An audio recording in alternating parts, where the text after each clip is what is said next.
Сәлеметсіздер ме? Мен дәрігер Сайпыл Серік. Бүгін өкпе ауруы жайында айтатын боламын. Бұл қазіргі уақытта көптеген адамдарда бронхо, фиброз, осындай аурулар өте көп. Бұның бәрі созылмалы ауру. Көптеген адамдар сұрайды, біз ем алдық, жазылмаймыз. 2-3 ай сайын ем аламыз. Жөтел шығады, одышка болады, қақырық көп шығады дейді. Бұл бронхо деген созылмалы ауру. Ол түбегейлі жазылып кетпейді.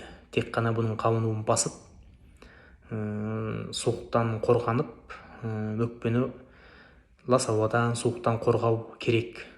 Былайша айтқанда сол аурудың асқынуының алдын алып жүру керек. Енді бронхоны 100% емдеп жазатын ол бұндай ауру емес. Ол созылмалы ауру. Енді өкпені қалай күтімдеу керек дегенде алдында да айттым. Таза ауада жүру керек, қайнақ су ішу керек, және өкпені күтімдеу үшін сорпа тамақ көбірек ішу керек. Неге дегенде сорпа, сұйық тамақ өкпедегі қақырықты сыртқа шығаруға көмек береді. Және үйдің ауасын ылғалдандырып ұстау керек. Неге десеңіз, суық тигізіп, сіз жөтелетін болсаңыз, ауаның ылғалдығы жөтелдің асқынуының алдын алады.